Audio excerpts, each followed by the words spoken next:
making sure it was tuned. Ba-dum-bum-bum, ba-dum-bum-bum, ba-dum-bum-bum, ba-dum-bum. I love when you play guitar. Is this the thing? This is the thing that I love. When you go like this. Oh, no, not that. Like if you do something like this. Oh, crap. You know what I mean? When you go like this. And you like mute it and you go like, here it goes. You know? I love that part. What was I doing there? Teaching you a little guitar. Like I've learned from my lovely brother who's taught me everything I know. Very proudly. Everything that you see me play. Everything that you see me play when it comes to guitar, on my TikTok, on anything like that, that's all him. That's all him. All right, guitar. It's a thing. It's an anomaly. You know, it's enigmatic. A lot of people have yet to figure it out. And one person who has is Jeb Brown. Jeb Brown has, I would say, figured out the guitar in the sense that he knows how to play it. And so my point is that Jeb Brown is who our guest is on the show today. And if you see this guitar, you're probably wondering, did you have Jeb Brown play the guitar? And my question to you is, how could we have Jeb Brown on the podcast and not have him play the guitar? So yes, you have that to look forward to. You get a guitar lesson from Jeb Brown for free right here by listening to our podcast. This is amazing. We have Jeb Brown on the show.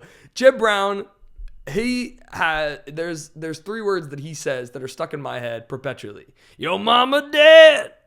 And I've been hearing those words in my head over and over again since I saw Dead Outlaw. But today, we not only get to talking about Dead Outlaw, we get to talking about Beau. We're talking about Beau again. And I can't talk about it enough because Christian and I both loved it off Broadway at the Distillery at St. Luke's Theater. We had Matt Roden, who plays Ace Baker. We had Douglas Lyons, who wrote the show. And so it was only fitting that we got the guy who plays the title name in the show. He plays Beau. So we got to get Grandpa Beau on here, Jeb Brown, to talk about his career as well as Beau. And what I think people don't know is, like, when you saw Dead Outlaw, and I mentioned this to him, is like, you just watched him and you're like, oh, this guy's cool, man. This guy's like, he's like rad, and he has like this, like, you know, cool rock star vibe to him. It's like country rock star. And he has an incredible, you know, Broadway theater career. He's worked on awesome shows. Like, I bet you didn't know that he was in Spider-Man Turn Off the Dark. He's our first guest that was in our first Broadway show that we ever saw. So it's probably hurting some people's eyes that I'm sitting here holding a guitar like this. So just to help you, I'll hold it right here for the rest of the intro.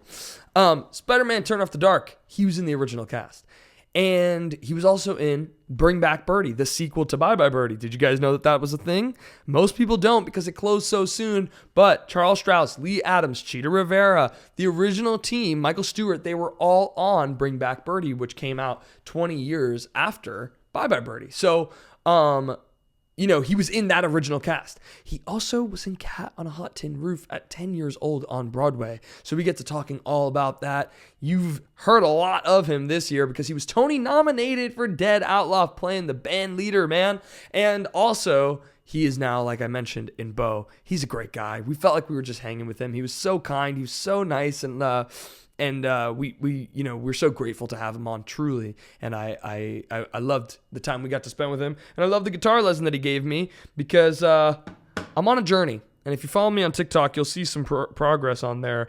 The very, very slow, very, very slow progress that's being made on my TikTok. You'll catch that on guitar. And this is just one step toward that. Let's get to it. You're here for Jeb Brown. And you should be. Today, I want to be like Jeb Brown.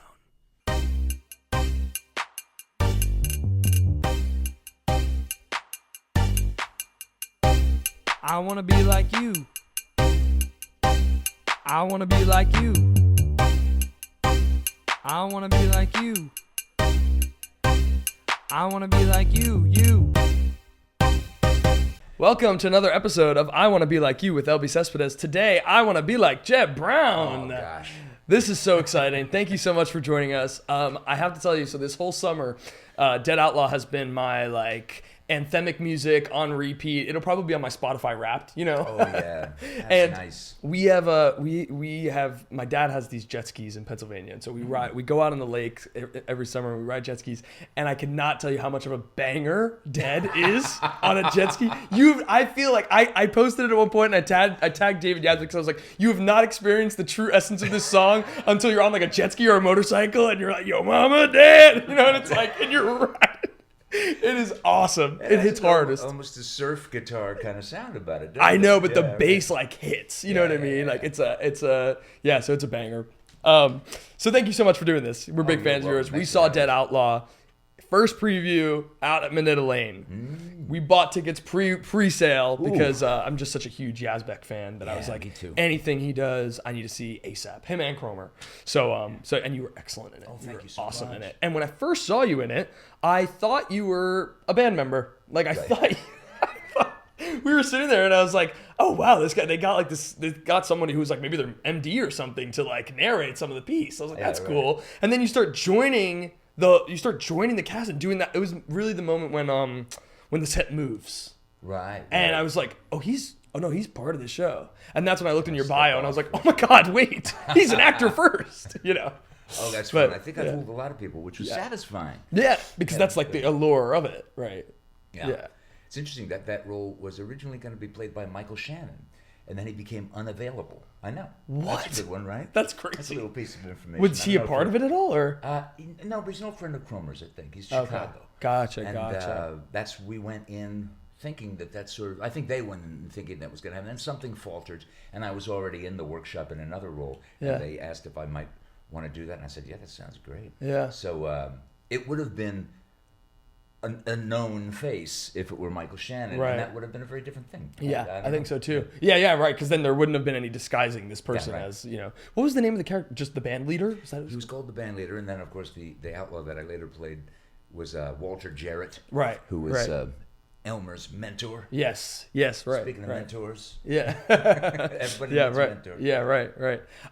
So we start the podcast with the same question every time, and it is, who was your I Want to Be Like You when you were a kid? Oh, that's so interesting. That's a great question. I didn't know that was the kickoff. So I'm not unprepared, but it might surprise you that I'll say Bob Fosse. Bob Fosse was utterly compelling to me. I was lucky enough to be a kid who was taken to the theater a lot. Yeah. Age 6 and on, we lived in Connecticut, so we weren't far away, and my mother was a New Yorker through and through, so we were always New York oriented. Yeah. And so I got to see first iteration Bob Fosse productions, starting with Pippin, which was a total eye-opener. Wow. I think people think of that show as being a little more family-friendly than it was originally. Yeah. When it was a Fosse piece, it was quite dangerous and quite sexy and very funny and very warm, really, in the end. But there was a lot going on up there. And I, as a 8 or 9 year old, whatever I was at the time, was pretty stunned by whatever that was. Yeah, I'm sure. And at the time, I think it was Ben Vereen that was the center of it all for me. And then, of course, John Rubinstein, also an important part of it. And there were so many people in there. Irene Ryan and Jill Clayburgh and Leyland Palmer, who was in All That Jazz as Roy Scheider's wife. But it took me just a little while to realize, it's the hand of this guy named Bob Fosse, that was making this all happen. Because I began to realize, he's involved in other things that I seem to care about. Right. And then we saw Chicago, and then I saw Big Deal later on, and I only got the tail end of what he was doing. But I think it was also a time when he was at his purest. He was a director, choreographer. Was that your first Broadway show? No. My first was Applause. Oh, yes, I did see this. And your friend and Leroy. Reeves. Yeah, and Leroy, Right, That's funny. Yeah. So you were in New York often then? I was. We were just 45 minutes away, and I was just thinking that this morning, every Christmas morning, my father would say, I think there's a new ornament on the tree. Oh, and it was a packet of tickets, or maybe 2 packets of tickets. And there were usually titles that we didn't know, because in those days, things weren't there wasn't as much advance advertising. You just heard word of mouth, or maybe you saw the Tonys and you saw Ben Vereen accept the award and decide we should see that. Right. But you didn't know as much as you know these days. So to me as a kid, it would just be a title on a ticket: Pearly, Pippin, sugar, whatever it was. That's and cool. so that was a total thrill. We probably went only 3 or 4 times a year, but it was always a big event. And all of us. So you were bound. You were like theater bound, right? Well, I was smitten with it. So that, it turns out I was, but I didn't know. It kind of was the thing that was most exciting to me, even as a kid. And I would do it in my living room for rehearse things in order to perform them on weekends for babysitters or friends or whoever would come by. Small little pieces of shows that I had seen with my sister as my supporting cast. But and then into community theater and into all that. But I remember there was a time too when I was college bound and thinking like, maybe this is just all I know. It's maybe there are many exciting things out there, and I've gotten a little over focused on this thing called theater. Let me broaden my horizons. And then it turns out, after a year of broadening, I was like, no, I think it's nothing's quite as exciting. Well, to you me. were a child actor. And right? I was. Yeah, so if I'm right, you made your Broadway debut when you were really young in Cat on a Hot Tin Roof, is that right? You got that exactly right. I was 10 years old, and I'd seen my first show when I was 6, so I knew what this was, and I knew what Broadway was. So I think a lot of kids in the theater in New York, I'm not saying, but this was a kid who definitely was attuned to what a big deal this was, and I appreciated every moment of it. Right. Tennessee Williams was alive and well and with us all the time. Wow. Yeah, right. Oh my God. He says, yeah. It's crazy to think that that's even possible, but he was fine, and this was the first revival of Cat on a Hot Tin Roof. Oh, so wow. It was a beloved play, but it wasn't everywhere. It wasn't seen all that much. It wasn't staged all that much. So it was definitely 1974-ish, and Elizabeth Ashley was a rock and roll Maggie, and she was taking no prisoners, and she was the toast of the town, and we were all just riding the coattails of Tennessee Williams and Liz Ashley, and then Fred Gwynne, who had been Herman Munster on TV, was playing my grandfather, Crazy. Big Daddy. So there was a real feeling of like this is. There were a lot of lessons in there for me as a 10-year-old. Because there was also the sense of, there was all the glamour. Liz Ashley was dating Gordon Lightfoot at the time. He was around a lot. John Lennon came to the show. I remember that. Gregory Peck, people like that, crazy old names. But at the same time, we were a family backstage. And because we drove out to Connecticut at the end of every night, we would take a couple of our fellow actors home who lived on the Upper West Side. And so I understood that these people didn't live in fancy apartments, that we all sort of sat back, that we did 8 shows a week, that it was something of a grind, but it was also a pleasure. So I think at a very early age, I was well aware of what it meant to be an actor on the stage in New York. Even at the top of the game, it was, not all so cushy. How did you book it? I was a kid in Connecticut, already interested in theater. I had done one very spiffy community production of Godspell. Nice. And, no, not Godspell, sorry, Oliver. I later did Godspell, but it was Oliver. And then my mother saw one summer that they were looking for kids at the American Shakespeare Theater in Stratford, Connecticut, which was a big theater at the time. Williamstown is kind of the thing that we know now that's like the American Shakespeare Theater was. Okay. A big summertime theater where a lot of stars would come, and they would do like 3 plays a summer, often in reps, so people were playing multiple parts in different productions. It was quite an event. Yeah. And it was usually 2 Shakespeare and 1 American play, and this summer it was Cat on a Hot Tin Roof.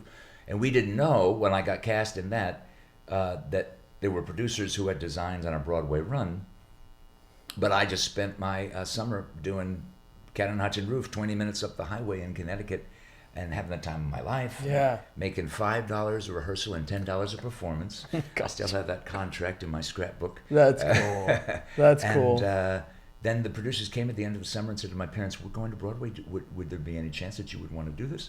And they said, "Sure, that sounds like fun," because we were we were close enough, and it was something. It was hard to say no to something. Yeah, and were they all attached? Everyone who was attached from the Broadway production at the. I think we all went with it. Yeah, I don't think there was anybody. I played one of 4 brothers and sisters. I think we had 5 of us out in Connecticut, but only 4 on Broadway. Maybe only 3 of those kids came. Maybe there were 2 new kids. Okay, gotcha. Every kid was. Yeah. Not every kid's parent was up for doing this. Yes, right. But well, there's also like what I've noticed too is like having as a kid, and it's funny that you mentioned like learning about what it was like to be a working actor at such a young age, because like you were amongst one of 3 kids in that production? 3 or 4, yeah. Yeah, so it's like much different to do that versus a show like a Matilda or like a Christmas Story where like there's a bunch of kids all around and you kind of have like a bunch of people who are in your, half the cast are people your age, your peers, so rather true. than you being, one of the few, because oftentimes it's not necessarily the most kid-friendly environment. Right. Yeah. And in those days, again, this was not, this is when Broadway as a whole wasn't as welcoming to families, and it was a dirty, dangerous part of town. Right. And you could find a good parking garage and a good restaurant, but then you'd walk quickly to the theater. Yeah, right. Crazy. And there also were no child handlers. There were no wranglers, is what they're called, I think. So it was just the kids and the parents backstage. They gave us the green room, and we were great. We were fine. We were happy. But these days, it's all carefully controlled. Of course, yeah. And you lived in New York. You moved to New York, I imagine, right? No, we were commuting. It was only about a 45-minute commute. Oh. And, yeah. Wow. So I was getting to bed I was in 5th grade. I was getting to bed at 1 in the morning, and I was a little tired during the day, but I was also having a great time. Did they have, at the time, like alternates? Were you doing 8 shows, or were you... We were doing 8 shows. I can't remember. Yeah, I don't think there were any kids who weren't on... Yeah, that's right. Wow. But I'll tell you, here's another thing. It was a long time ago when it wasn't. It was the end of an era when stage managers would be understudies.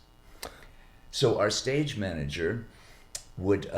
have a costume and a little pair of glasses, and once every 2 weeks he'd put on the costume and be stage managing, and then go on in a supporting role. And what? Then come back and stage manage. That is yes, crazy. I know, but that was common practice. Oh my gosh. For smallish supporting roles. That is nuts. I know, isn't that fun? Yeah, I cannot even fathom that. I still crazy. remember that stage manager he had a little case with 8 pairs of glasses and then 8 mustaches. He had a whole kit. And he would transform himself. That's nuts. Every night. The original actor didn't have a mustache and didn't have glasses, but this guy felt compelled to put on a mustache and glasses. That is so funny. That's crazy. I just saw The Seat of Our Pants, the public, yes. And they had the stage manager at one point come on stage, and like she was like a part of the show, and I was just sitting there. I still don't know, but I was thinking to myself, is she an actor playing a stage manager, or is she their actual stage manager? So that's what I just thought of. I'm like, it could be where she was their actual stage manager and also, in the show. But that's funny. That's such a bizarre concept. Is in the union, right? It's in the same union. So that's part of why it works. Yeah. So how long was that run? I think we were there for 10 months, and then we went to the Kennedy Center for a month, and that was we went with it, and that was also very special because we were staying at the Watergate Hotel in the Watergate era. That whole thing had just gone down, and so there we were at the Watergate across, which is more or less right across the street from Kennedy Center. Yeah, and that was fun. It was a little taste of being out of town, living out of a hotel room, and going to the theater every night. After that show, were you looking to pursue theater, or was it, I mean, I knew that was possible. I think I also was very much. I just told you I never left the 5th grade. Yeah. During that run, later I was 16, and then something I also didn't lose school time. I was always very much a Connecticut kid, participating in everything at school, and then some kids knew that I was going after school in the evenings to do this other thing and have this other life. But a lot of kids didn't even know because they didn't know what that was. So that's funny. It wasn't even talked about. It was just a little secret life. That's funny. So was that the job at that point? That job got you your equity card, right? That was it. Yeah, that did. Yeah. I remember going to a barbecue that summer with a bunch of people who were just out of university, who were aspiring actors, who were quite fascinated and a little annoyed that this child had yours already, man. That's funny. Did you get an agent out of that too, or were you? I think somebody came knocking. Yeah, a few people came knocking, and I did. Yes, I did. So I got representation, and I would sometimes go on stuff. But this is not how we were geared. We weren't like a dog with a bone. Jeb and his little career. We were much more about living, an average life out there, and occasionally having an adventure. Right. So I would go on the occasional audition, and but they weren't that frequent. Yeah. And then I wound up being in a bunch of commercials into like junior high and high school. So that's how that started to take a little soap opera action. And then I was back on Broadway when I was 16. That was fun. Oh, very cool. So by the time I went to school, I had done a bunch of things, but I still didn't know if that was what I was doing. Right, right. That's interesting. That's so funny that it kind of like there was like a natural progression there. Because I think that only because like now there's like a desire to become an actor, and I'm going to there's a procedure almost. You know what I mean? Yeah, right. It's much more planned out, right? I have to talk about this show that you did when you were 16, which was Bring Back Birdie, the sequel to Bye Bye Birdie. Oh boy. I mean, what the heck? That's a rich vein. It is, but it's one of the. Okay, so I've done Bye Bye Birdie. How many times? Right? Like I probably have done it like 4 times. Were you a Hugo? I was a Hugo first. I graduated to a Conrad, right. and then I was a choreographer. So nice. it's a show that I know very well that I love. I didn't know you were choreographing. So I choreographed for our children's theater, for Staten Island Children's Theater, and then afterward, I think my sisters and Christian's been a part of it. I mean, like Bye Bye Birdie lives I should shout them out, the Minty Awards. They're an award for Catholic high school theater on Staten Island, which is where we're from. Minties. The Minties, that's right. And I won a Minty for playing Conrad Birdie in high school. Oh, thank you. Belatedly. Still coming. Actually, let me show it to you. No. So, but yeah, no. So Conrad is a part that lives very close to my heart. Yeah. When I found out there was a Bye Bye Birdie sequel, I was like, what? I was like, and Chita Rivera was in it. Tell me a little bit about Bring Back Birdie and what your association was with Bye Bye Birdie before Bring Back Birdie. I didn't know Bye Bye Birdie very well. I knew a handful of songs. I don't think I'd ever seen it on a stage, really? For sure. Or the movie? I might have seen the movie. In fact, I think I checked out the movie once I had gotten the role to see what that was. Okay. But, it was in the air. You just knew that title. You vaguely knew what it was about. And you even knew people who would be. You knew that Dick Van Dyke had been in it. Of course. Nick Cheat had been in it. And that it was Gautier who played the original Conrad Birdie, or Dick Gautier. Sure. Dick Gautier, Dick Gautier, I think was his name. He was on a lot of game shows by the time. Okay, gotcha. Gotcha. But you were always like, oh, that's the guy who was the original Birdie. Yeah. That was just a pure, straightforward audition. There were a couple of callbacks, and then I booked it, and that was a total thrill. I was a junior in high school. We went into rehearsal. Went into previews that winter, and I think I probably kicked it off mid-December, and by March it was closing, and I was back in school because it didn't run. It didn't do very well. No, yeah. It was. But it I was have to ask you to tell this story about how you found out that you booked Bring Back Birdie and how you were auditioning on the Belasco stage. Because I just think it is such a great story. Well, in those days, like in the movie All That Jazz, back to Bob Fosse. Auditions were always in theaters that were on Broadway. You report to the Belasco stage door for your callback, especially callbacks. Yeah. Occasionally there were studio auditions, but the biggies, the final calls were in these houses, and so the house would be dark, and there'd be 8 or 10 people out there, the creators, and a piano player in the pit. So you'd kind of have a privacy about it. Right. You'd be playing to an empty house. But you could really lose yourself in your imagination. It wasn't broad daylight, and you weren't seeing these people. It makes so much sense. Like that concept makes so much sense to be auditioning on a Broadway stage where you're going to be doing the show. Right? Can you fill in a room? Can you walk out as in kind of be comfortable? Right. Even, especially as a young person. Right. So yeah, there I was, and I guess they didn't really know. So. The story of Bring Back Birdie is it's 20 years later, and Albert and Rosie have gotten married. They've had 2 children. They live in Queens, and Albert gets the bug to get back into the business for a minute because NBC comes a-calling, celebrating 25 years of rock and roll, I think, and they're doing a big TV special, and if he can find Conrad Birdie, who hasn't been seen since he went into the Army. Right. Well, that would be the cherry on top. That would be a big deal. So Albert leaves I think he may be on a sabbatical from teaching English, as he always dreamed of doing, and he scours the country with Rosie in tow looking for Conrad and finally finds him.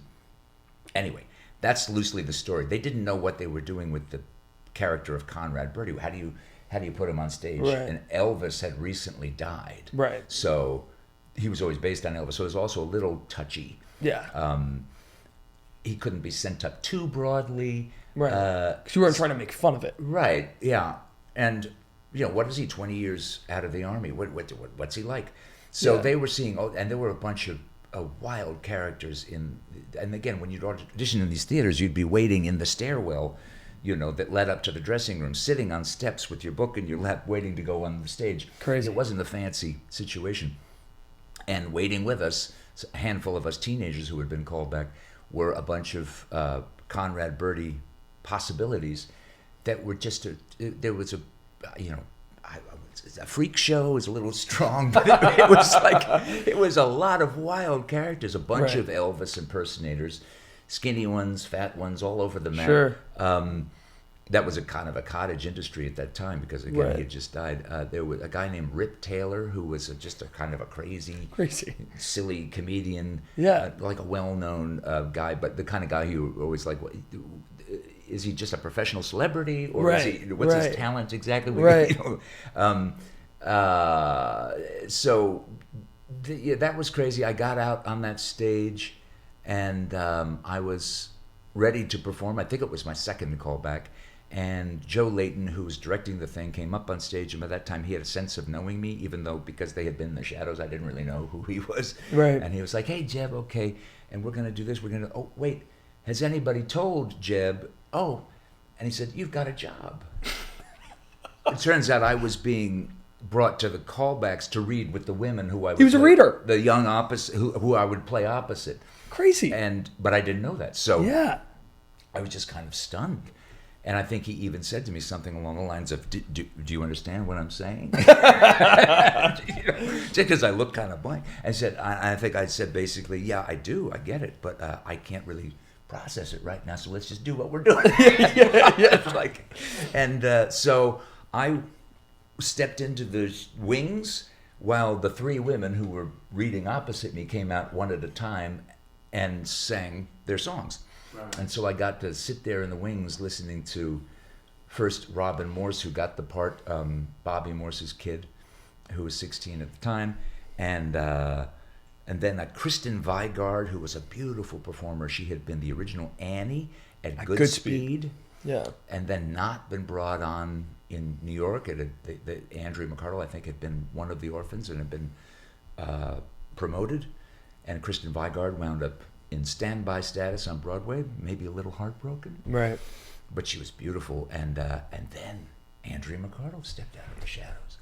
And at the time, she was like, any teenager's everything. She was the kid who would hit the stratosphere, and she also truly had and has, a voice for the ages. So, and she is the original Annie. The original Annie, yes, right. So there, but she was on talk shows all the time singing. She was almost like a birdie. She was in Birdie. No, I said she was almost like a birdie, like a Conrad Birdie. Yeah, right. She was a big deal. She actually was doing Vegas shows at that time. I mean, she was a headliner. Right. And there she was. She sang a song from the movie Fame called Out Here on My Own, which at the time was a really nice song, really well-known song. And I just couldn't believe that I was suddenly in league with people like Andrew. Oh, my gosh. Crazy. So then when I read with each one of them, and Robin got the part. And I haven't seen Andrea since. No, actually, it's not true. I went to a birthday party for one of the original orphans when she turned 16, because I knew her from Cat o' Nine Tin Roof. This all gets very incestuous. Yeah. And she had played my sister and grown up to be an orphan and Annie, and then invited me to her 16th birthday party, and I had a nice conversation with Andrea McArdle at that. Right. And we were like, oh, yeah, I know you. How bizarre, especially considering she was a star, that she didn't get that part. That was the first thing I thought when I had heard you tell the story somewhere else. It was like, I wonder why they didn't give her that part. Well, I think there was something, she had such overwhelming star power even at that age that it was a little bit maybe lopsided to have. Yeah, maybe. It wasn't a huge role. Mm-hmm. Who's the equivalent opposite Hugo in... Kim. Kim, right? Yeah. It's kind of a Kim size role. Right. So to have Andrew McArdle in that. And was it for Albert and Rosie's daughter? Albert and Rosie's daughter, right? Okay. And I was the daughter's boyfriend. Okay, gotcha. And then there was a younger child as well, a Gotcha. 12-year-old boy. Yeah. So it's very similar to the original Birdie. There's May, the mother, and they hire a detective to help them find Birdie. He was played by Maurice Hines, Greg Hines' brother, and he was fantastic. And we had, I think Dick Van Dyke is on the cover of People magazine. My mother gets People magazine, so I happened to notice. He's turning 100. He's turning 100 in a couple weeks, yeah. In a couple days. December 13th. He's in incredibly good shape. Yeah, I love Dick Van Dyke. It's been a long journey, so I don't think I'll tell you the truth, and I think Dick Van Dyke and others can take it, but they would have used him, but he had just had a bad experience in Music Man. He had done a revival of Music Man. At the Kennedy Center. Lincoln Center, I think. Oh, Lincoln Center. Okay, Yeah. I thought it was at the Kennedy Center. You might be right. That was my memory of it. It was at Lincoln Center. Oh, and a young Christian Slater played the kid. No in Music way. Man. Oh, that's funny. But that's a huge role. That's a tough role. I've seen a lot of people stumble over all those lyrics and all those words. Of course. So Dick Van Dyke at the time had not stopped drinking, and it was struggling. So they thought we can't do that.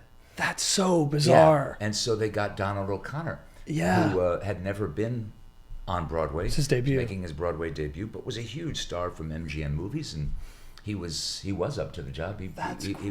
crazy. It was overwhelming, I think, to find yourself a leading man. Yeah. In my head, I was. That's funny. You answered a big question of mine, actually, where I was like, they brought back Chita. Dick Van Dyke feels like he was in the movie. Why wouldn't they? But that makes sense because that was a point in time where he was going through it. Yeah, he was going through it. That's a nice way to put it. Yeah.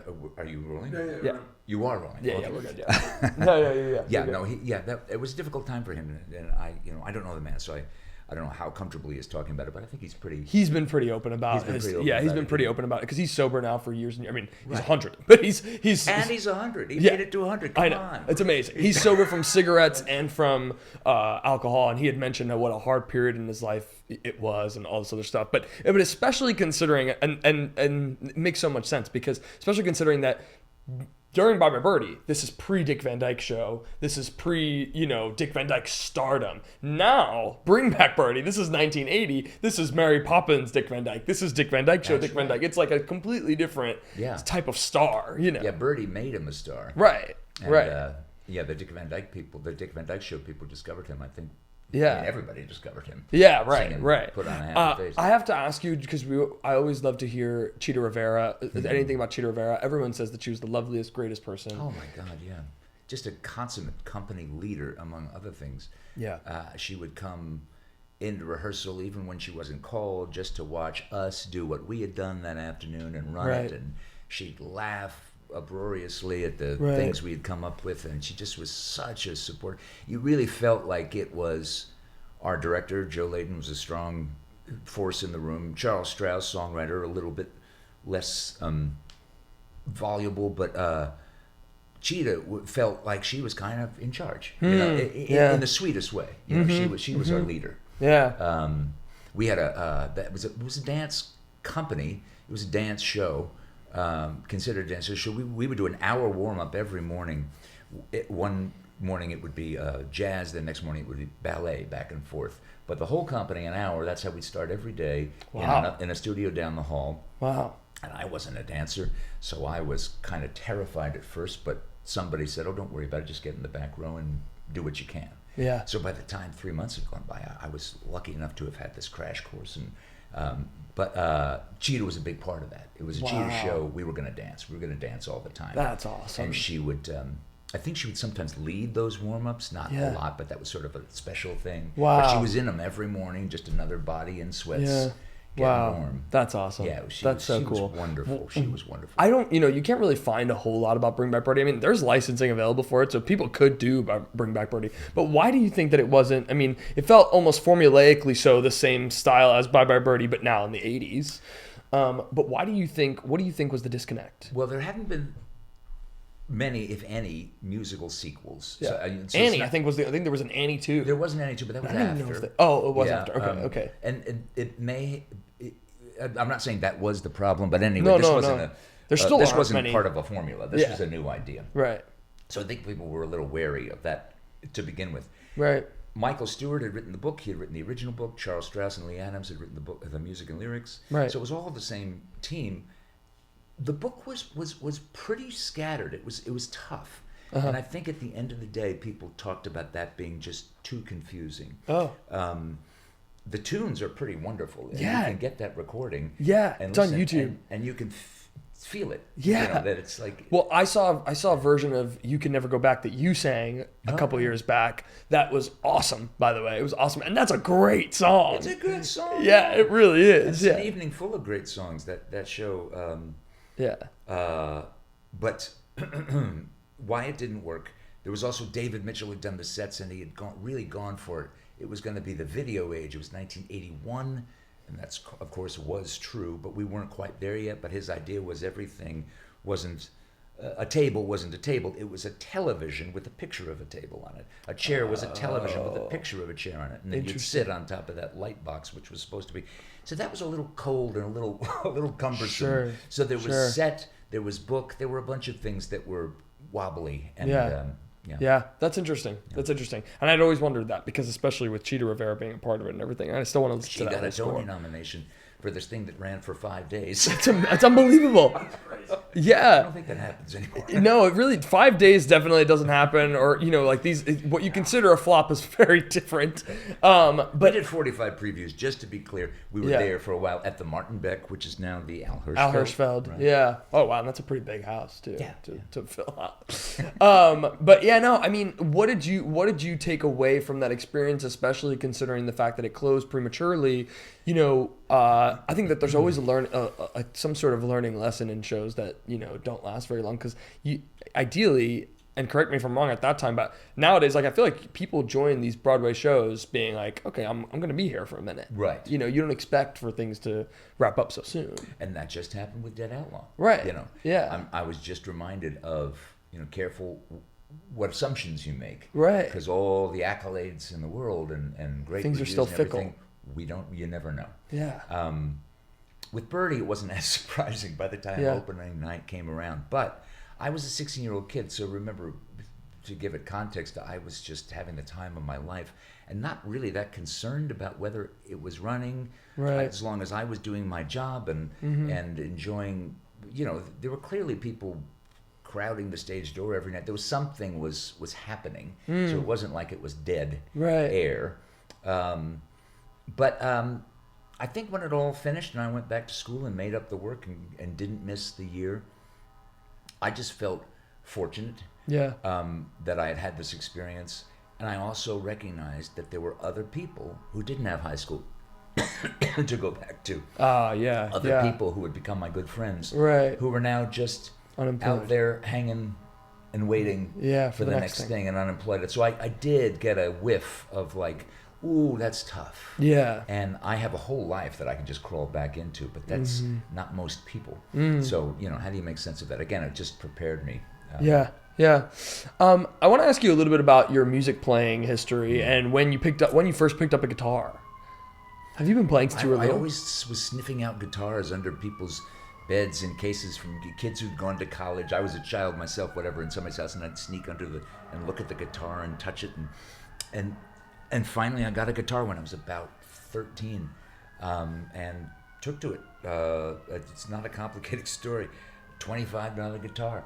And, wow. And it was as a guitar that was playable, not a guitar that had been sitting under a bed forever, and the action was all screwed up and the strings were broken. And I suddenly had something you could actually make a good sound with.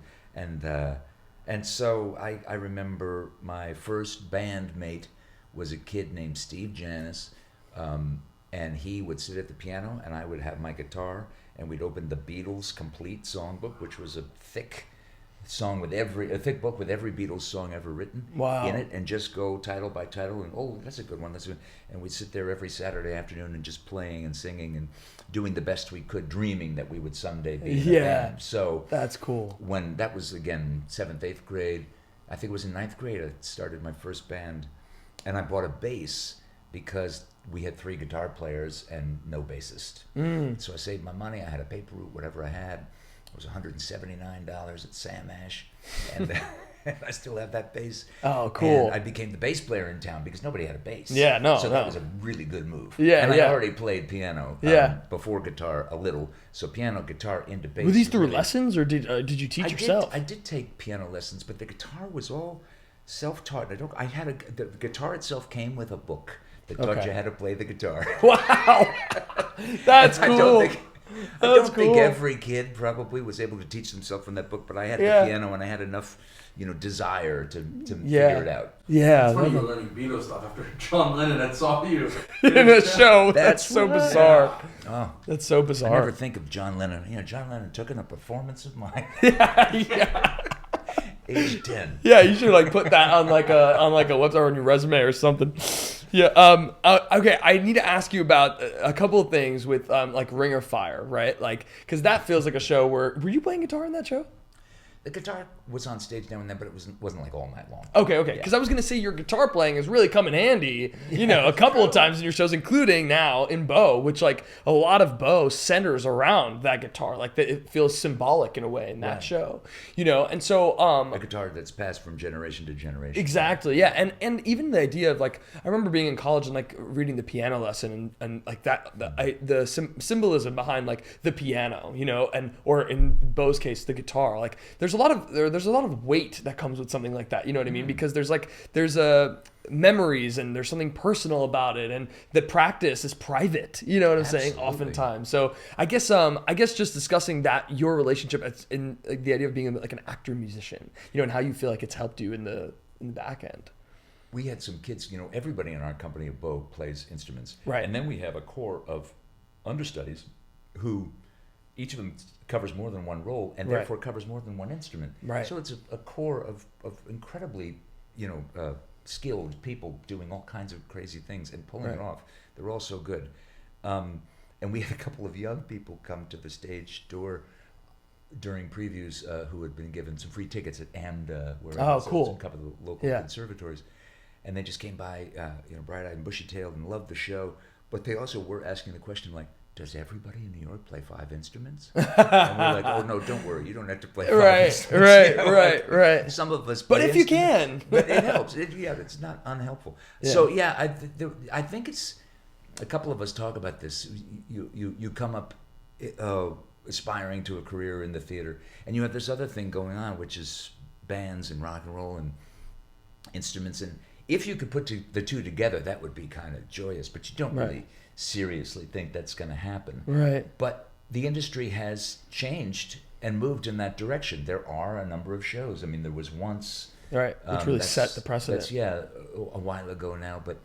And there's a whole, circuit of what is called guitar theater that goes back a little further. Shows like Pump Boys and Dinettes, or a thing called Smoke on the Mountain. There's a Patsy Cline show. There's a Buddy Holly show. Interesting. These things are done out in regional theaters, and there are a bunch of actors who really make a career of just going from one of these shows to another with their instruments, and wow, and they're really fine instrumentalists and actors, and that's what they do is guitar theater. Yeah. That's interesting. I never heard of that. Right. Yeah.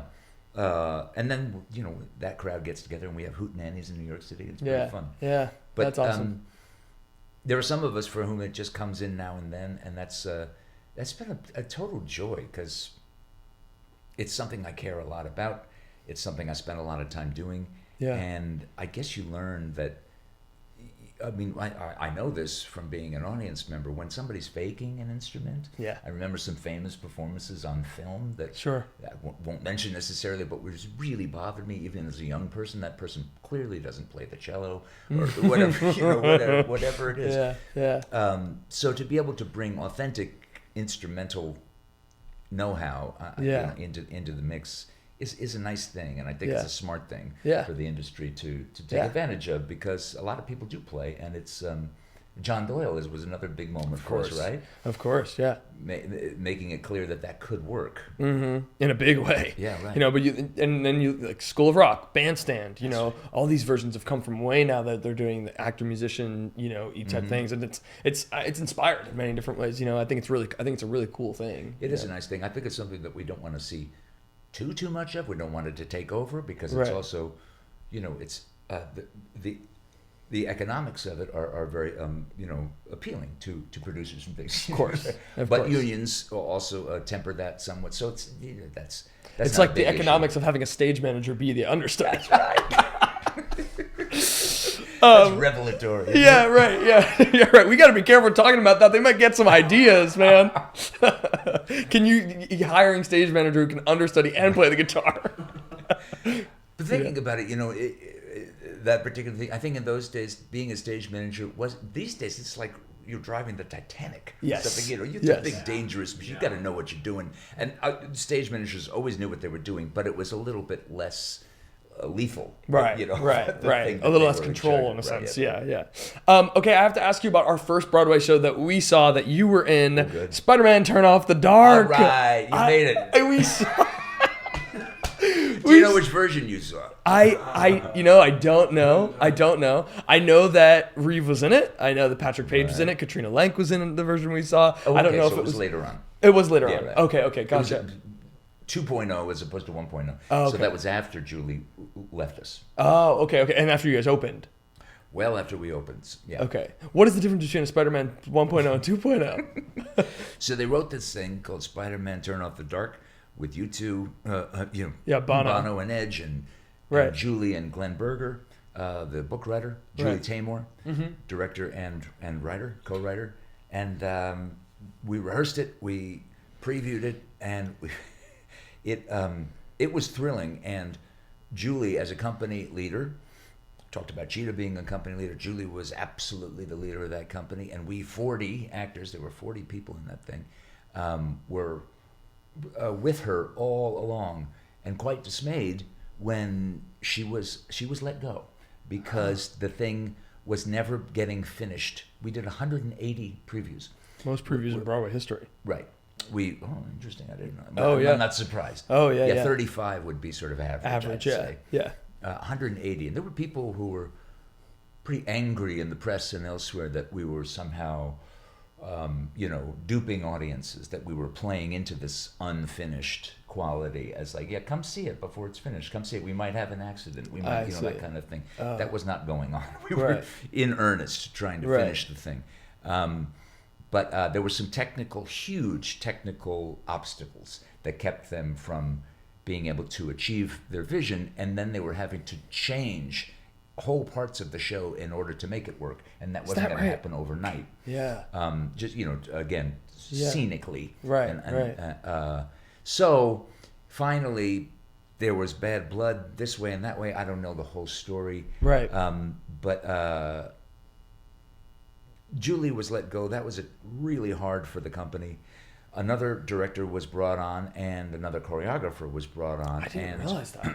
And we went back into rehearsing a rewritten show that, for legal reasons, couldn't be too much like the original show. But because one of our writers had stayed on, we could basically take the blueprint of that. I don't know how the Right. rules were drawn exactly, but you had to change, a certain percentage scene to scene. And so it was a very, very different show. At the same time, it was recognizable as a similar show. Sure. But we were rehearsing a whole new show in the daytime, performing that old show at night. We were making 2 contracts because this had never happened before. So we had to go to Equity and say, I think it's 2 shows. It feels like 2 shows. Right. It feels like 2 Right. different shows, which it was. Whole new songs, characters eliminated. What? Yeah, whole characters that would join us at night to do the old show who weren't with us in the daytime because they were no longer in it. My gosh. I know, crazy. And this is all. Was this after your technical preview process after opening, or? So this is, I'm trying to remember if we ever I don't think we ever officially opened the first version. Okay. We canceled opening, postponed opening 3 Plenty of times, times, maybe. yeah. And by the 3rd time, this is, again, sounds like I'm making it up. I'm not. The press, who were so hanging on everything that was going on with Spider-Man internationally, there was international press Of course. covering this thing all the time. For some reason, it was a fascination. Right. I mean, maybe it sounds interesting to you. Maybe it is interesting. I don't know. It was record-breaking, but we inside it were pretty surprised that people cared, enough to write about it daily Wow. in the New York Post and Wow. and in magazines and newspapers, again, overseas. But the whole world was watching, and finally, when they canceled that third opening, the critics just said, we're coming. We don't care. We're coming. So the whole core of New York newspaper and magazine critics just came, even though it was announced that we were not opening, and they reviewed it. And once it had been reviewed as this unfinished, imperfect thing, I think it was kind of dead in the water. That version, it was going to be very hard to, get that thing to stand up. And so that's why this new version emerged, or that? I mean, there are a lot of things happening at once there, but there's a book written about this. Yep. You know what I mean? Like it's like there's so much about Spider-Man: Turn Off the Dark that's beyond our conception. In certain respects, from your perspective as an actor, you're kind of just like a voyeur trying to see like what's going on there. Is there, you know what I mean? Like that's what it feels like in a sense, right? Yeah, we're deeply inside it though. We knew pretty much all the thing that we didn't know that I've learned from that book and from other people telling stories is everything that came up to first rehearsal. What it was like to be working on the show and putting it together and what they were imagining versus what was actually unfolding once we were in rehearsal. Right. But let's see, I lost my train of thought there. But Glenn Berger wrote that book. Glenn Berger was the other writer. Okay. So he's got a lot of knowledge and that's what I was going to say. There was a documentary made. Our producer's son had cameras rolling all the time. He was a grown filmmaker, and he just had a small crew. And it was announced that I think we were probably, compensated for it, but that these guys would be around on and off as we were putting the show together. Of course, the show became something else entirely, and it all got recorded for a documentary, which I hear has been mostly assembled and almost finished, and is quite a wonderful thing to see. Oh, no way. It hasn't come out yet. It has not been released because it's complicated. Of course. Various people, it tells the whole story. And I'll go ahead and say that I've heard that people don't come off badly. Some of the people involved in that original production who were then dismissed, you still see that what they were doing was very noble, was very beautiful, was not sincere, like what it wound up being. And I think that the documentary is something we're all really interested in seeing, and I hope that it actually sees the light of day. Yeah, me too. It would take certain individuals saying okay and signing off on it. Right. But I think it's there to be seen, and I've heard from some key people that it's really good. Yeah. It's really interesting. Wow, that's so crazy. That's so interesting. Yeah. Who knew? I mean, if you look at it, you go like, why we saw it? I was a 9-year-old kid and I was seeing Spider-Man on stage, man. Maybe you even dressed as Spider-Man. Like really though, it's like I remember where we were sitting, and I remember we were like somewhere in the first couple rows of the mezz, and Spider-Man flung himself from the stage that was what felt like so far away, right in front of my face, right in front of the mezzanine. It was one of the coolest things I'd ever seen. And the show ended with this Spider-Man, and that Spider-Man, and that Spider-man, and that Spider-Man. Right. You know what I mean? There were like eight. There were like eight Spider-Mans. As if he was appearing all over the theater. Right, yeah. Unbelievable. Like I remember being like, this is incredible, So you had a good review from my book. A lot of people liked it. It ran for almost 4 years, I think. Yeah, something like that. Yeah, it had a good run. And I imagine that's all of this was kind of like on top of itself, because it started off with one of the biggest properties of all time, and then just went on to have all this other lore that's attached to it. Stan Lee, who created it, joined us in early rehearsals, and just sort of we were. I remember him coming in, and it was like the king was coming. Of course, We would all stay, and we would put on a little dog and pony show of like 2 numbers in one moment, one flying moment for him. Just a single man sitting in the front row in the center. Sit down, Stan, and let's show you what we're doing in that big theater. And he was thrilled because it was thrilling. Right. It was thrilling. The stuff that worked really worked. Right. Yeah, that's incredible. Let's talk a little bit about Dead Outlaw, because like I said in the beginning, like we were so excited about this piece, and we made sure to catch it like immediately. Mm-hmm. But it was so, and we've had Tom on the show to talk about it, and we had Peter Van Dam talking about how involved he was from the very beginning. But I guess, what was your involvement? Because from what I understand, your involvement was kind of like the last piece of the puzzle in Dead Outlaw. Yeah, all of the actors, and mine too. So, again, for context, something like Beau, which we're doing now. Yeah. I've been involved in for 8 years developing. Right. Sometimes things take that long. It's not infrequent. And Right. but in this case, from an actor's perspective, it came together pretty quickly. They had been doing the show for many years with just Yazbek sitting at the piano and a small band. He would tell the story and sing the songs, Right. and that's all that they had conceived of. I think there was a vague notion that it might become a piece of theater, but for the time being, this was how they were going to present it. Right. And it turned out there was enough interest that they followed through and got Itamar in and wrote a proper script. And by the time we got involved, it was in a workshop stage. There might have been a small workshop before, and then I did the second fuller workshop. Okay. And then we went straight to the Minetta. So Wow. my point being that 8 years on Beau, and sometimes things happen quickly and easily, or seem to. Yeah, and you're thrust into something. And I don't know which is better. I mean, it's fun when something just gets lucky and works, and bang, it arrives. Yeah. But it also makes a lot of sense that it's a complicated form, and that you should need many, many workshops and many, Yeah. many audiences, and maybe some years Right. to understand it and grow into it and really get it. Yeah. So both are legit. But that was Dead Outlaw. We did one workshop, and then we were in September, and we were at the Minetta that winter, I think. Yeah. Into spring, and it was always 8 characters. The band leader was the one thing, because that had originally been Yazbek, more or less, at the Right. piano telling the story. Now they were going to create a character who was sort of part of the acting company, but was also really just a narrator and a band member. And so they were still finding the person, but also just the rhythm of how that was going to play with the rest of the story. And we, those guys, Cromer, Itamar, Eric De La Pena, who wrote the thing with David Yazbek, they're all just such wonderful theater talents, creatures. Yeah. It was great to be in the room with them. They have a shorthand because 3 out of 4 of them did the band's visit. Right. I imagine that contributed to some of the speed of it, all of it. Absolutely. Yeah.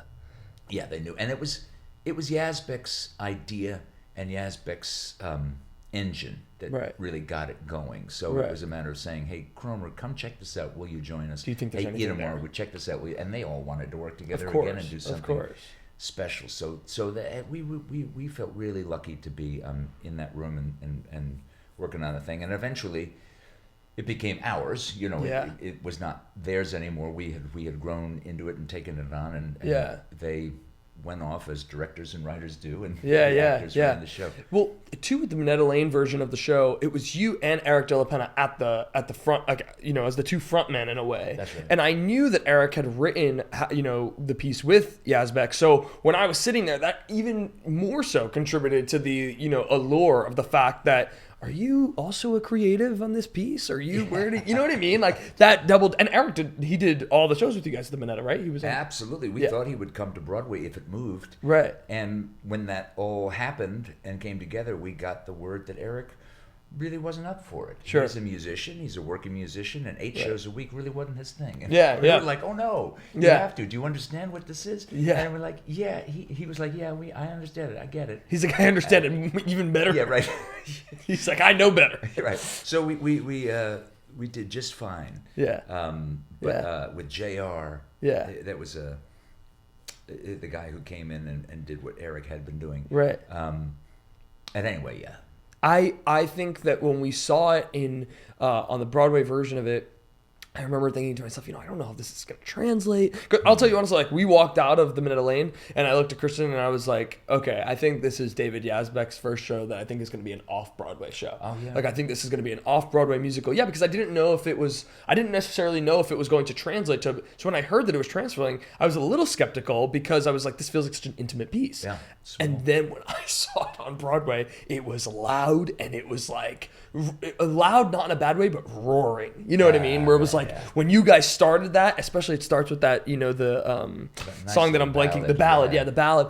And then it goes into your number. It carried such a pump to it. And I think most everyone who saw that show and knew about that show, it had like a very strong, like a little engine that could, in a way. You know what I mean? Like, it was like this show that everyone in town was like, that was different, that was funky, that was original. You know what I Yeah, mean? right. Like, so you guys definitely had a a bass with you that maybe wasn't as commercial, but that was like the New York voices and the town was walking around and being like, have you guys seen this show? It's so cool. It's so, I remember telling Tom that where we were like, it was one of those moments where you talk about like the Follies moment. Were you there when he forgets his lines or whatever it is? Where I'm watching, going, oh, this is turning into a concept musical. Like, he's dead. It's funky. We're looking at like this first preview. We're like, anything could happen. Blind. Everything is, and right. That's kind of like the freshest theater. That's what that was. That moment. That was their big challenge. Was we're telling a story where the guy's gonna die and spend half the play dead. Right. Is that gonna work? How do we do a dead guy on stage still at the center of the story? Yeah. And again.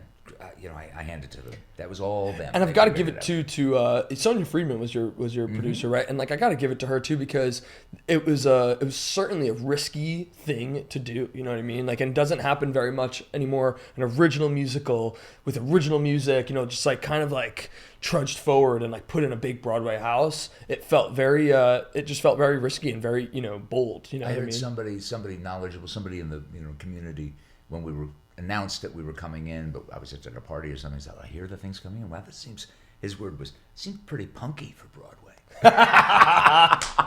yeah, it's true though, punky. right? That's It's true. word. And who knows, right? These musicals have such like musicals tend to have second lives. Like you talk about Follies and you talk about, I would argue, like Stephen Sondheim's majority of his canon that felt like it was like, I mean, look at Merrily Roll Along, right? Like who could have ever thought?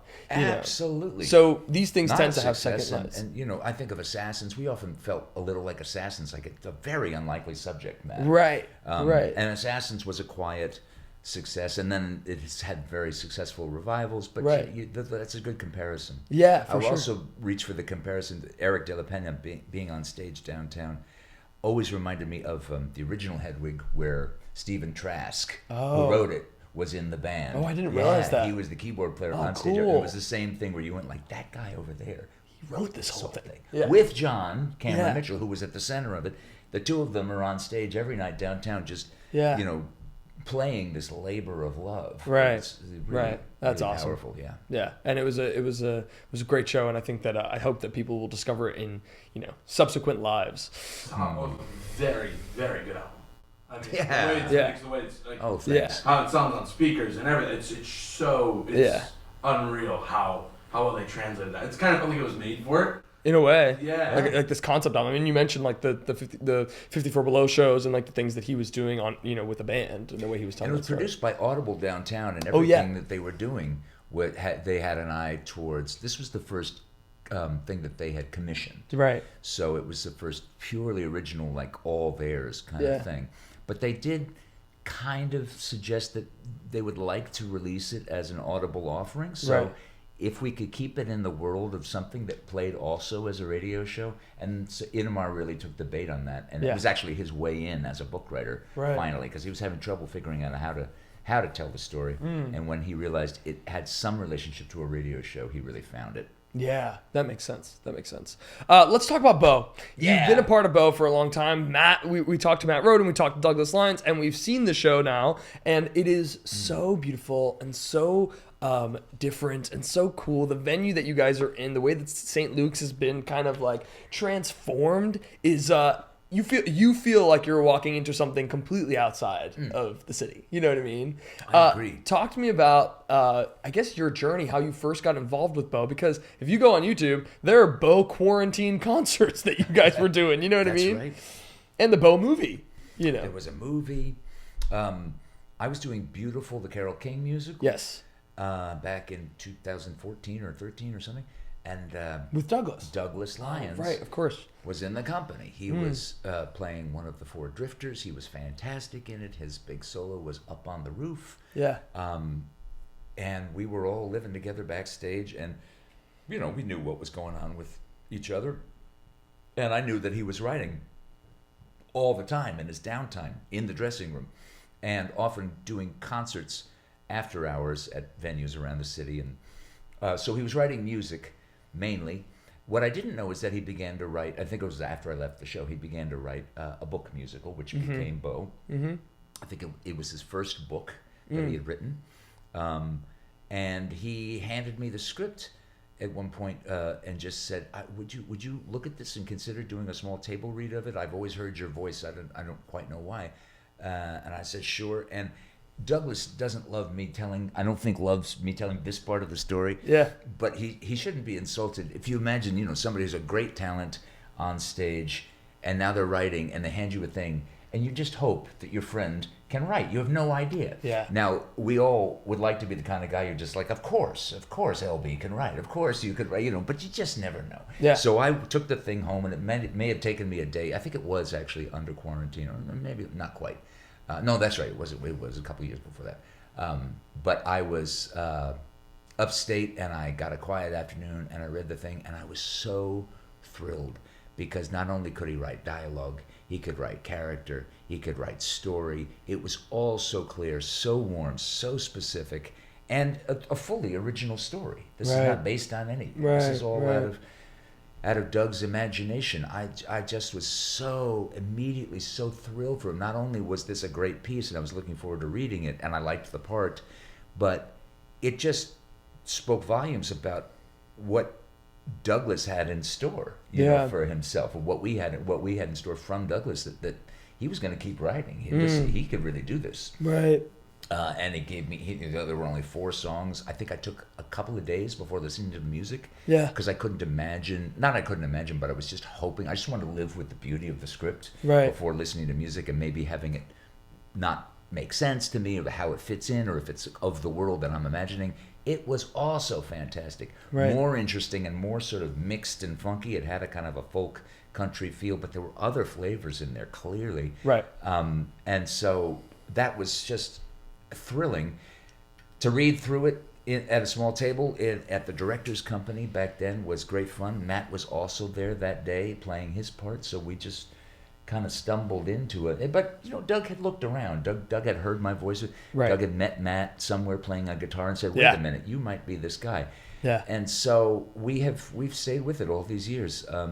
And I mean, I couldn't be happier. I think we've also both grown into it because it's been 7 or 8 years. So yeah, sure. I'm more the age of the guy, and Matt is much more. He's got more career experience. He's the front man of a band, very credibly, in a way that it wouldn't have been as much 8 years ago. So you know, there's a lot that we had to show for our 8 years. Yeah. Did I answer your question? Yeah, no, absolutely. What have you noticed in the response? I mean, because this also feels like similar to Dead Outlaw, word of mouth show. We've talked about that with Douglas and with Matt. It's like when it was happening in the spring, when the version that you weren't in because you were in Dead Outlaw. That's right. It felt like everyone was talking about it, and now it feels very similar. And you guys have just extended into January because I believe you guys were supposed to close around this time. Mm-hmm. But now you guys have extended into January through the holidays, which is really exciting, and it seems like you guys have been doing pretty well. Yeah. What have you noticed in the audience response to the show? How have people been receiving it? Well, it's gotten fuller and fuller. Now it's pretty robust every single night in terms of audience numbers. I mean, we've still got seats available and all that stuff, but it's also a very, that's another thing. You mentioned the space that feels like a club. That's what we always imagined for this piece and couldn't find, because it's very difficult to find a dormant, club bar in New York City that's where the owners are willing to lend it to a piece of theater for a 3 or 4 month run. Right. And finally, we built the place. Yeah. Because Out of the Box was moving uptown and suddenly had a raw space that they could just demolish and build this thing. Right. So we got very lucky. Even when you have, what I've discovered is even when you have a smaller crowd in this space, it's like a real music club. Sometimes you get there and it's a great show, but it's not full at a music club, and it's still going on. Right. Whereas in the theater, sometimes if you have a small crowd and you're putting on a proscenium show, it feels a little imbalanced, right? Unbalanced. Yeah, I hear that. So we have this very forgiving space. It's not only a great space, but it's interesting to experience the show in. But it lends itself to making the show happen, no matter how many people are in attendance. Right. Right. And people are so moved by it, so thrilled by it. There's a portion of the audience that is coming to the show and seeing themselves in it, seeing their life experience in it, and that's a powerful thing. Again, stage door conversations that you have with people whose grandfather was living very much the life that my character is living, Wow. who mentored them in a similar way. Right. That's always, said to be the rule in the theater or in any art form is the more specific you get, the more universal a thing becomes. Because if you're Douglas Lyons and you're running something very specifically from something that Yeah. the chances are that there are going to be a lot of people who have experienced something very similar. It's going to feel universal. Right. So that's what he's done. But there's that audience that sees themselves, and then there's another audience that just loves the theater and loves the feeling of discovering something slightly underground in a funky space, Yeah. where you're up close to the actors all the time. There's that group, and they're thrilled, and then there are the people who come, and I think that it's such fun that it's to say that it's educating people. There's a little bit, Sure. there's a little bit of a it's not quite the right word, but I think there are a lot of people who are seeing a queer story told who don't have an automatic connection to a story like that, but they realize that there's a universality about it, that everybody has felt othered, Right. that everybody has a mentor who helped bring them forward in life. There are a lot of things going on in the play that I think speak to a wide audience, and Yeah. that's been just a delight. It's a crazy thing. Yeah. I would have said 5 years ago, maybe this is not something for everyone. It's become something that I can recommend widely. Just come. I think so. It was almost, as we talk about the education, I feel like a good word for me at least was invitation. It was an invitation to, in the beginning, a party.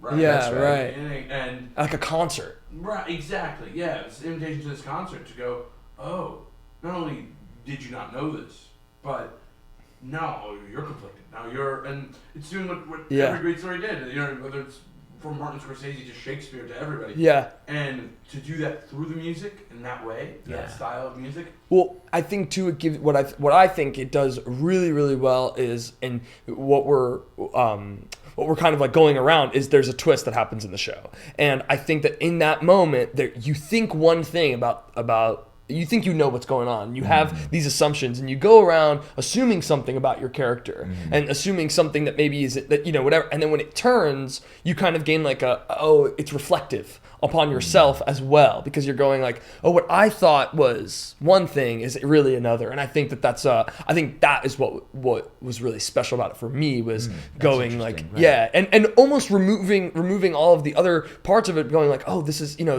this guy, I'm hearing the mother says one thing's about him, and other people say, it's kind of like, when you're as an actor, they say like when you read the script, like you read what other people say about you. You know what I mean? Because what Beau thinks of you and what his mom thinks of you are two very different things, but they're also for different reasons. That's right. So I think that's what I found really poignant about the show, is like that angle on it, and I think it's what I saw with everyone in our house. We saw a matinee, and everyone was up and with you guys. I think because on top of it, the music is also bops. You guys have bops. You know what I mean? It's great music. Yeah.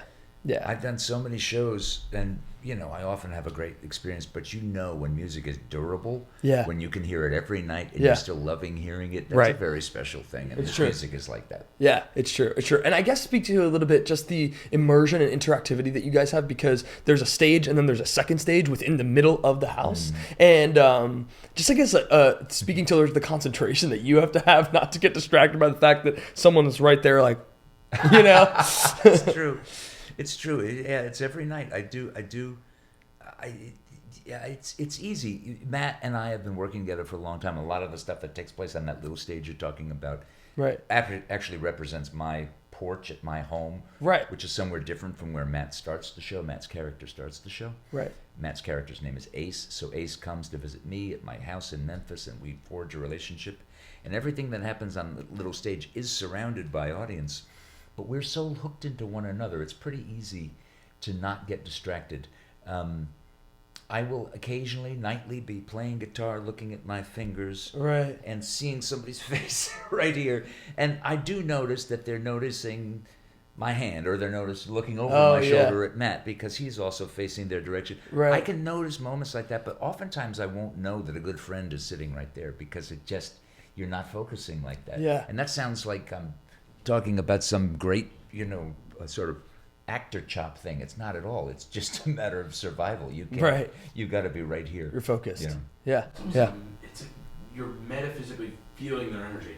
Yeah. You It are. affects you, but Right. physically you're gonna have to play the right notes here. Yeah. That's Yeah. right. And you have the responsibility to the whole show. At that Yeah, point. there's no cheating. It's right. It's right there. There's very exposed, but also you don't have to push because everybody's receiving it in this relatively small room. It reminds me doing the show of some shows that I was brought up on, like Godspell or like the Fantastics, which were in odd little spaces around town. Yeah.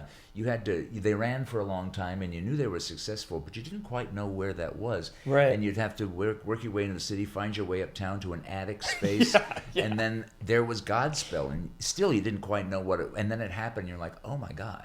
Well, that's what Godspell is. Now I know. Yeah. But it was a secret. It was a destination. Yeah. And that's a lot of fun to be part of something like that. Yeah, for sure. So speaking of guitar and all things Beau and all this other stuff, we are surprising you with a little something. Oh, I see. Because right before Jeff was like, "You guys got a guitar right there." And I'm like, "Yeah." Like, what is that? So I'm on a journey now to learn guitar. Christian has played guitar for 10 years now. But I'm on a journey to learn guitar. It's very, very early, very, very early stages. I've only been doing it for like approximately a month and a half now, on and off, between like a couple years I've been, but I want you to give me. Do you play something else? I know a lot about piano. I would say I'm like advanced beginner, like upper beginner piano. And you're a big time singer. Yes, and I know a fair share about music theory. So I want you to give me some sort. We have a guitar here. Can you pull it out, Chris? Let me get it. What could we possibly do with the guitar? Yeah, I'm like, I don't. Oops. Oh, no. So what can we do with the guitar, Jeb? Give me. We're gonna call this segment "Guitar Lesson with Jeb Brown." That's okay. Good. You tune it. Yeah, he tuned it. Yeah, Oh, he tuned I it see. beforehand. Okay, Yes. okay. Yeah, he made sure to tune it. I guess give me anything. Give me anything that you're like. No, but it's. I mean in the sense of like, tell me what do I need to know? What are the things that I'm like, Huh. I did. My daughter is a big musician. She's 18. Okay. And she's got 2 bands at college. Yeah. And she's a keyboardist, but she's also a guitarist. So I have taught her. Oh. But I'm trying to think of how we started. So I did. I have a little bit of TNT down by AC/DC. Oh, Yeah. right, okay. Yeah. So I have a little bit of that. It's really not. It's not very challenging.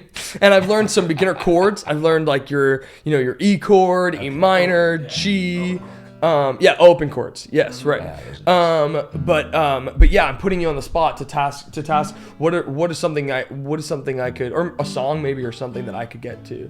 Well, it's not yet. Oh wow, you have that. He had that pretty good. You had that TNT. That pretty good. That could be any number of things. But yeah. Well, Do you have a pick for him, Chris? Get him a pick. No, I'm okay. Oh yeah, sure. Thanks, man. I wonder what you. Well, yeah. So you want to? I think I do think that there's value in just getting a lick or two under your fingers that you can play and enjoy early on. Yeah. So yes, there's all learning the chords Right. that'll take you into Right. any key and all kinds of harmonies, and then we get to bar chords. I think it was open chords versus, but I always liked to when I was just starting that kind of thing. Do you know I mean, do you know how to play it? Stuff like that. Whatever the lick is of the song that you love or that's in your head, Yeah. find it and teach it to yourself and drill it until you get it. You don't have to be taught anything, but it's a by ear thing. And I just always find that that's how your fingers get comfortable on the fretboard, and that's how you sort of.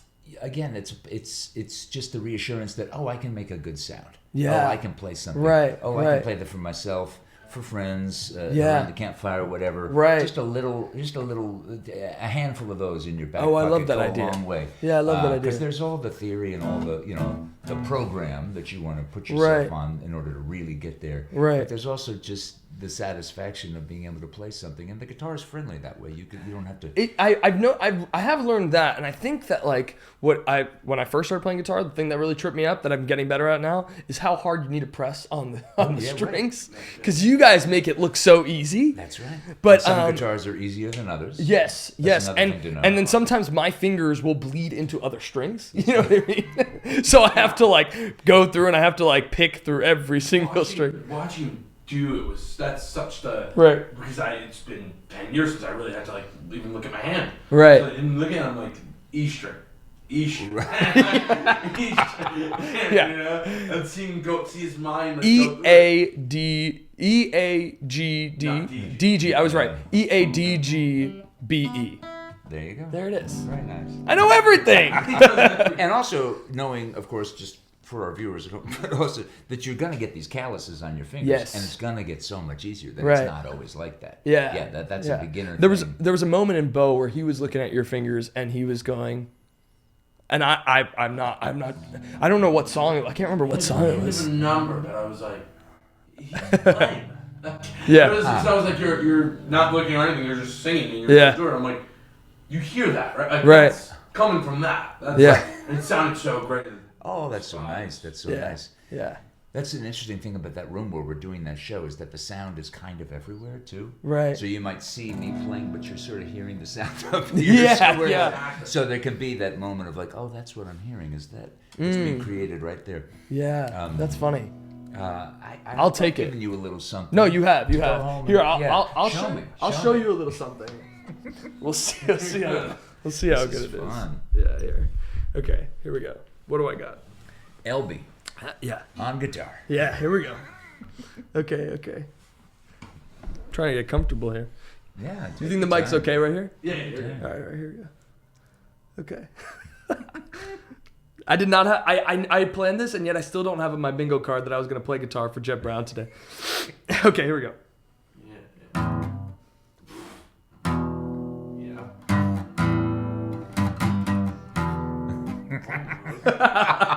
That's where I'm starting, Jeb. That's where I'm at. I'm a month in. This is good. Give me a break, man. No, you're in good shape. Okay. All right. Okay, I see what you're up to there. That's. Hey, anything that you saw that I was doing that you think is embarrassing, blame him. He's my teacher. I'll give you one more lick. It's a fun one to play with. Yeah, do it. Just because it's the good old Johnny Cash. Oh yeah. You want to find that. That's a fun one to have up. Do that one more time. That's Folsom Prison, of course.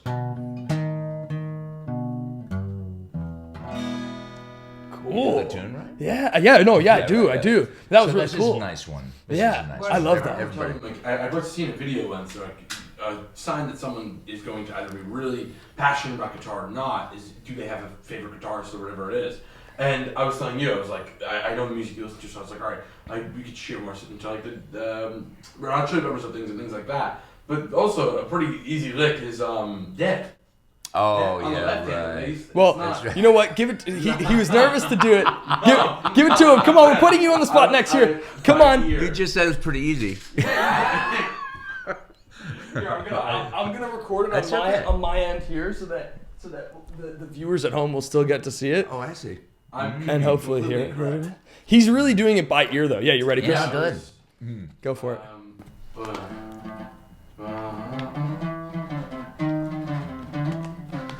Something like that, right? That's right. Same yeah. string are you on? But it's going to be a little easier for you if you do it. Can I show you? Yeah, go ahead. Just starting on that open A. This is getting really. I know. Do you have that pick? Yeah. Oh, there it is. Okay. I'm playing it a while, but I figure just keep it all down there. It's gonna be easier for you. Also, you can pull off. You don't have to pick every single note. You can go, Right. you know, because they're fast.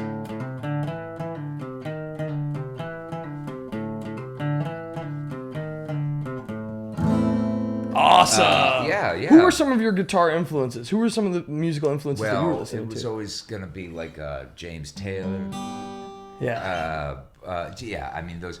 I was lucky enough to have my mother was really interested in just a music collector. She bought records. Yeah. A lot. So I grew up with a record collection that unfolded over the years. I was like, oh, we have all the Beatles records. I didn't first Yeah, you realize mentioned that the Beatles, right? Because I was a kid. I was like, I don't know what any of these records are. I recognized Sgt. Pepper, right? But I don't know the cover to Revolver. Yeah. Or all. So as I got older, I was like, oh, that's a good one too. Yeah. But all the James Taylor, all that early stuff. She also liked the Simon and Garfunkel. So there was a lot of acoustic guitar. And you look so at home with it, I have to tell you. Like, this is a picture. You know. Listen, we are coming to our time, so I want to ask you the question that we conclude the podcast with, which is we started by asking you, who was your I Want to Be Like You when you were a kid? And we want to ask you, who is your I Want to Be Like You now? Oh, that's... Whoa. That's okay. There goes your lamp. Wow, now... I want to be like... That's the blank. Yeah. I want to be like...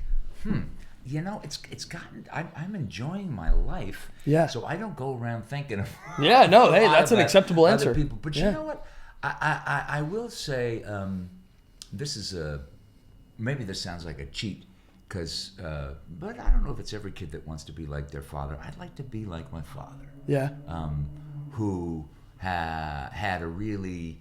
Sort of a mayoral quality to him. Yeah. People wanted him to lead. They wanted him to be in charge. They wanted him to not run the room, but you know, just sort of be the point man, because he was gracious and inclusive in that way, and was a sort of an everyman. You know, could sit anywhere and talk to anyone. Right. And that's now, at this stage of my life, like I aspire to leaning into that side of myself, to finding the part of me that just can plop down anywhere in the middle of the country at a truck stop or whatever and have a nice conversation with the guy, the man or woman. That's pretty special. And I have to tell you, you give off that vibe.